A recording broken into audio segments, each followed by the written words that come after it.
the Monday film session, were there a couple of points, that you were sure to make? Anything you could share with us that isn't classified info? What stood out to you?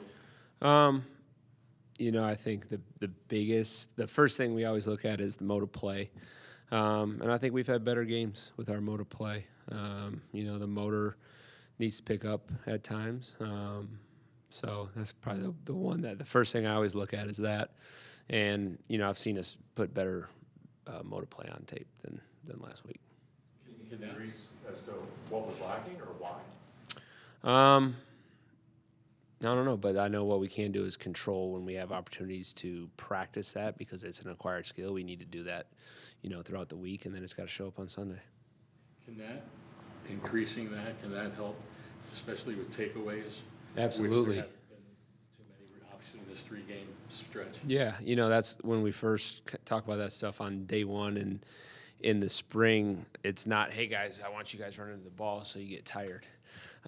It's because hey, this is how it contributes to winning, and it essentially playing with high motor and high violence leads to takeaways, and it limits explosive plays, right? Because you got people flying to the ball, eliminate those hidden yardage. A guy misses his play, another guy makes up for it with playing with tremendous motor violence. So it all correlates to winning, right? So that limit explosives and takeaways like that, those are winning statistics. Like, we talk about that a lot because it helps us win, and it's all about winning, So, that definitely. He said something similar when he talked to us yesterday. Is it the first time that you guys have seen that all season, or is it just the first time you've said something to us about it this season? Like, it seems very odd for your group to have you guys. I don't think it's not an all or nothing. So there's been games where I've got on them about this needs to pick up, whether it was a win or a loss, or it was a unit or certain individuals, or a couple plays here and there. It's not like there was a game full of loafs per se, right? Like, there's guys out there that are putting a lot on the line still. It's just when you look at it collectively, and we have ways that we grade it. When you look at it collectively, it was below our norms. Why do you say that that's an acquired skill throughout the week of practice rather than something you can just turn on and do on Sunday? Yeah, like having the instantaneous reaction to chase the ball and putting it in your mind that the ball, the tackle, it's my tackle, right? And not assuming someone else is going to make that play. You have to train your mind to think that way. And so you have to practice that. And so that's why during practice, when we're going full speed, it's requirements of getting to the football, hit the ball, or at least give me 2 stripes, 10 yards, right? So when you practice it, it's ingrained in your mind that's my reaction. When I'm playing football, is ball's out, ball's over here, instantaneous. That's my football. You mentioned the explosives, and is that also the big part of that, and also in terms of the issues against the run on Sunday? Yeah, there was too many explosives in the run and pass game. It wasn't necessarily just pure, the motor wasn't there on those explosives. They had some really good scheme stuff up, so definitely give them credit for that. So I didn't love the scheme on some of them, but then there's also chances within the down for people to execute at a little bit of a higher level in terms of technique, tackling, keeping a cup on the football. So that would have kept those big plays. They still would have been decent gains, but they wouldn't have been the explosives that they were. Thanks, Coach. Go ahead. I thought I was going to on Buddha with the 18 tackles. Yeah. How much of that was just Buddha with a phenomenal performance, and how much of that was necessary because maybe some other things were lacking? 18 tackles. Anytime someone has 18 tackles, they probably had a good day. In terms of their motor and getting to the football. That can depend. That's hard to say. If those 18 tackles were because the ball's ripping through in the run game to the second, third level, that's not a good thing. If it's because he's constantly around the ball at the line of scrimmage or catch, tackle, minimal gain, that is a good thing. So I think it's a little bit of a tail of the tape.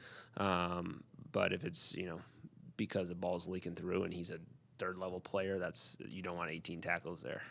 What do you think was lacking from the pass rush? handful of things. It's scheme related at times. It's technique related. Winning your one-on-ones. Rushing coverage. Is the ball getting out fast? If the ball's not getting out fast, are we winning our one-on-ones? So all of those kind of go play a role. What did you see from Darius in game 2 for him? Yeah, definitely getting a little bit more comfortable. Obviously, game 2, rookie. He plays with high motor.